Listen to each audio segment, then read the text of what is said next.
Fíjate que se dice que es redes sociales, pero en realidad tienes que mandar un correo, es un mecanismo. Sí. Lo puede hacer el INE, como lo dijo nuestra compañera Claudia Sheinbaum Pardo. El órgano electoral tiene la capacidad económica, la experiencia, los funcionarios para poder hacer esa tarea del cernido de las preguntas. Se le dio a una empresa privada, Signalab, que pertenece al ITESO, al instituto, una escuela superior de estudios superiores en Guadalajara. Y no se planteó un mayor problema hasta que se vieron las redes sociales de su directora, quien encabeza Signalab, que es Rosana Reguillo. Ella es totalmente pugnaz en contra de nuestro movimiento. Ella tiene derecho a hacer crítica, tiene derecho a simpatizar con Berta Xóchitl Gálvez Ruiz, tiene derecho a expresar sus puntos de vista, pero no puede ser quien escoja las preguntas. Eso sería el colmo de la facciosidad. Los consejeros electorales, que son los que votaron el acuerdo, ninguno dijo nada de esto. Nosotros no habíamos visto las redes sociales de Rosana Reguillo. Porque Y entonces ahora que también vimos... estás impugnando el hecho justamente Sí, a lo que te refieres, de que algunos sí, consejeros electorales son abiertamente favorecedores de la campaña contra Claudia Sheinbaum a favor de Xóchitl Gálvez, y señalaban ustedes a Carla Humphrey, por ejemplo. bueno, ha habido señales. Carla Humphrey es la responsable de toda esta parte de la organización de los debates en esta primera etapa de las preguntas y por lo tanto de la empresa que se contrató.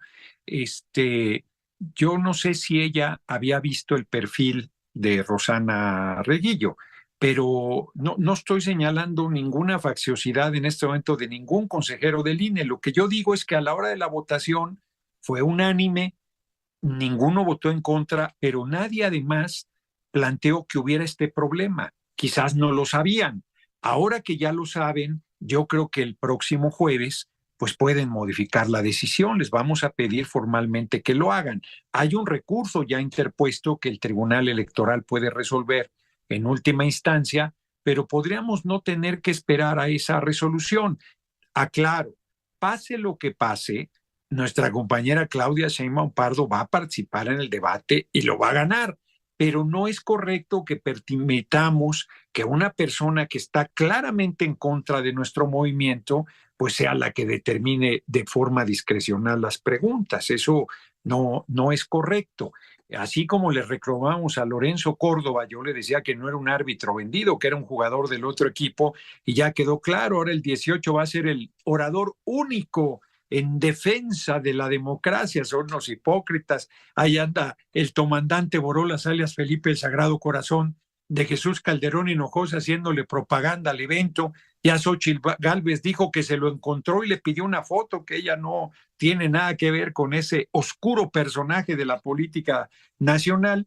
Y la verdad es que en este caso pues es equivalente, no debe ser. Si Rosana Reguillo tuviese un poco de prudencia, pues se habría recusado, se había excusado de participar, habría pedido al ITESO que pusiera otro funcionario, porque ella es claramente contraria a nuestro movimiento.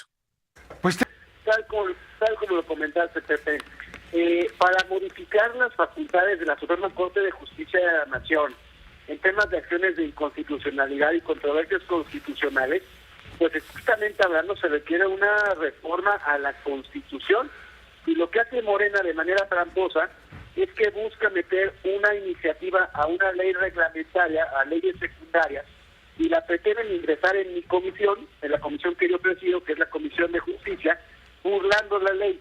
Evidentemente yo al detectar esa trampa que querían hacer, yo detengo el dictamen en la Comisión de Justicia para que no sesione dicha comisión. Así lo mantuve en resistencia las últimas semanas, y es como ahora Morena lo que pretende hacer esta semana, o pretendía hacer, es convocar con la mayoría de sus secretarios de Morena, PT y Verde dentro de la Comisión de Justicia, convocar de manera ilegal a la comisión para poder planchar la mayoría con su mayoría absoluta, y de esta manera que subiera al pleno.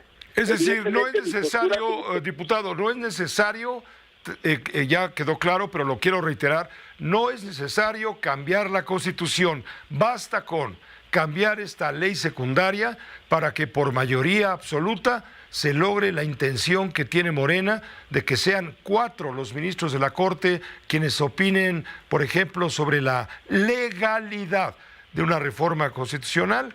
Basta con eso para que la reforma ya no sea impugnada absolutamente por nadie, no pueda ser controvertible.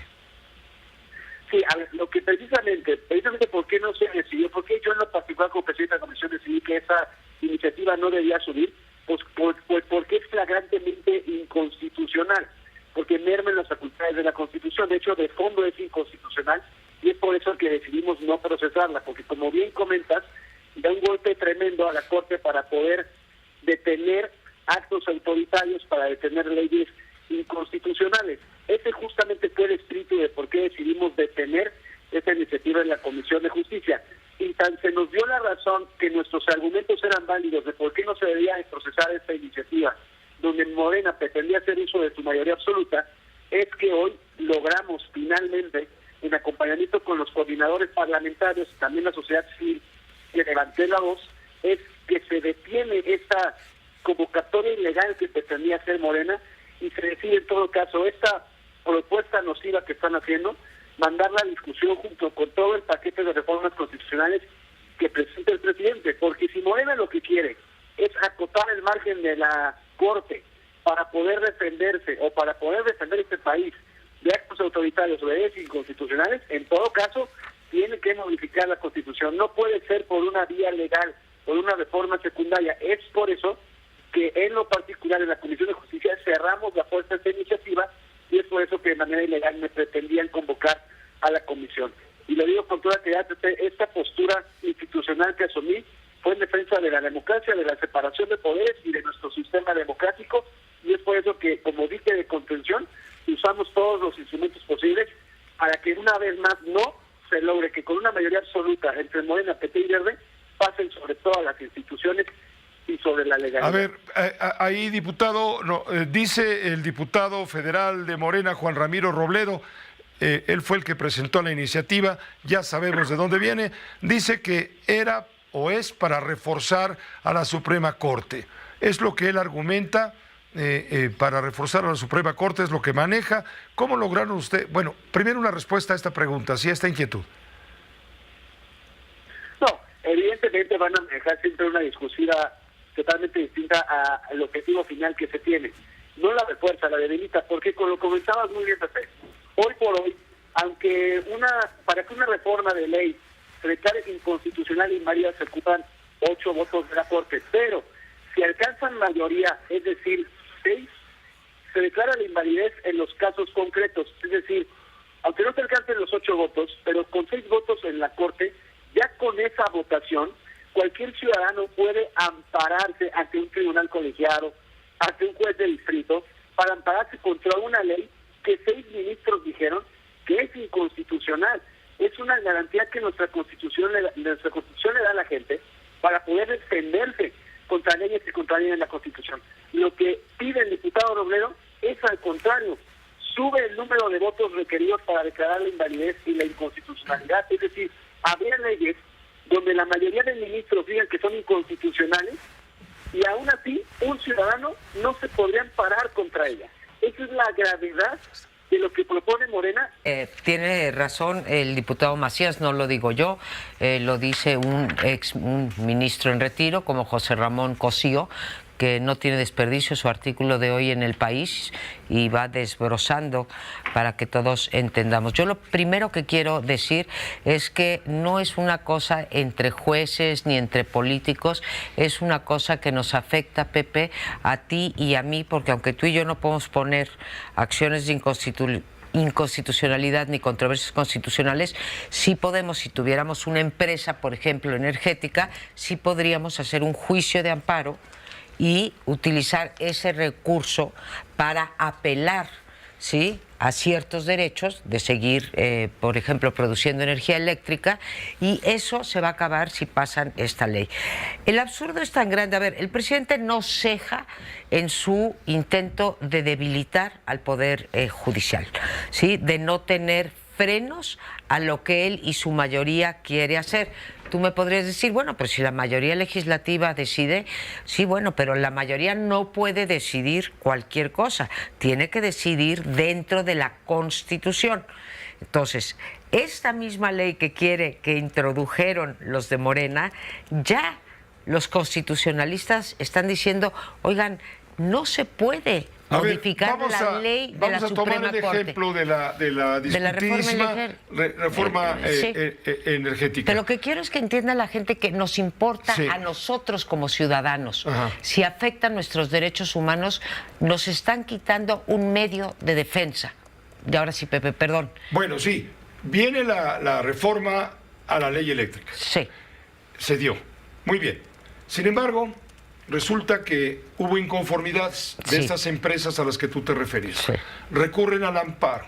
Así es. Ese amparo va a dar a la más alta instancia, que es la Suprema Corte de Justicia. Pasa por varios jueces de distrito, de circuito. Ellos, y los llegan empresarios, alegando que es una ilegalidad lo que están cometiendo en su contra al limitarles la producción de energía limpia, en fin. Llega a la Suprema Corte. En la Suprema Corte tienen que votar si es o no constitucional esa ley. Sí. No de qué partido político viene, ni a quién corresponde. No. Si es o no constitucional esa ley. Pepe. Y fueron los ministros los que determinaron, con el voto de calidad de uno de ellos, como presidente de sala, la primera sala, los que determinaron justamente que era inconstitucional esa reforma. Y por lo tanto le dan la razón al querellante, al que pelea sus derechos. Correcto. Ante eso, se encapricha Palacio Nacional, se enoja el presidente y es cuando manda esta iniciativa de blindar a la Suprema Corte, para que basten el acuerdo de 4 ministros de la Suprema Corte para que una controversia constitucional pueda no prosperar a favor de quien emitió, en este caso, una iniciativa. Tú estás poniendo, Pepe, el ejemplo de un juicio de amparo que es el que nosotros tenemos los ciudadanos. Ajá, ¿sí? De cerca, sí. También se pueden poner acciones de inconstitucionalidad, o sea, decir, esto es inconstitucionalidad, una minoría en el Congreso, que fue lo que pasó, por ejemplo, en la ley electoral tan discutida por ti y por nosotros aquí, tus comentaristas, ¿sí? No es que ahora se diga que con 4 votos se puede declarar la validez de la norma. Se dice se necesitan 8 votos.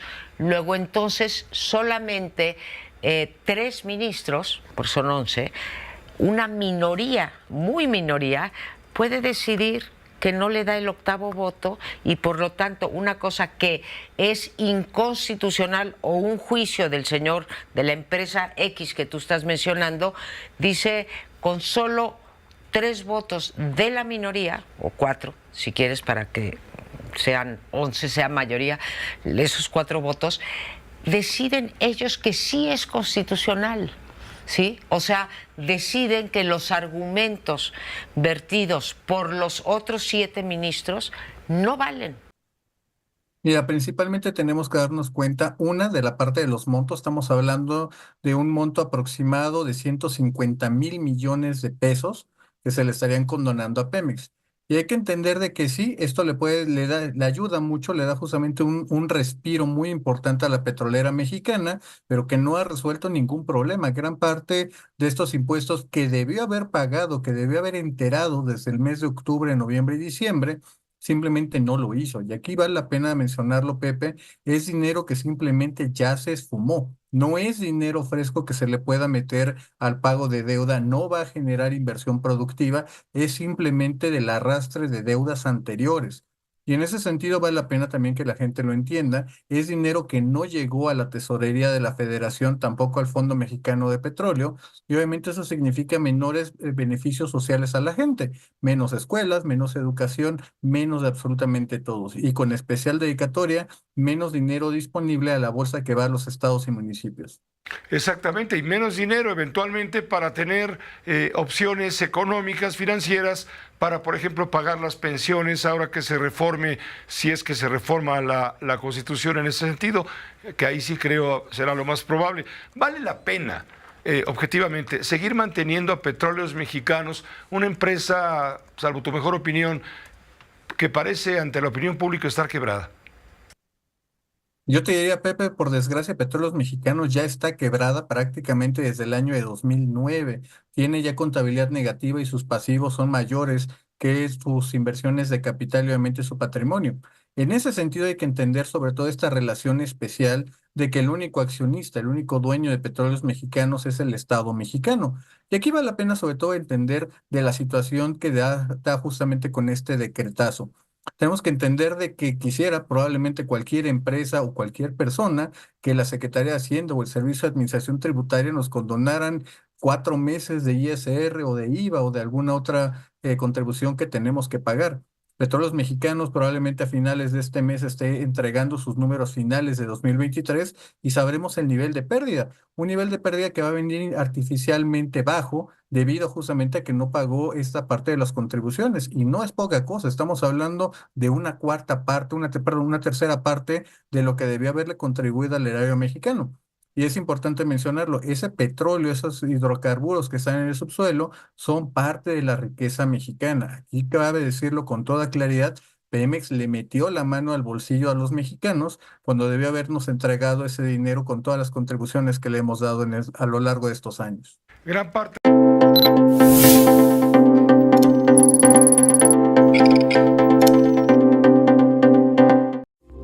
Esta fue una producción de Grupo Fórmula. Encuentra más contenido como este en radioformula.mx.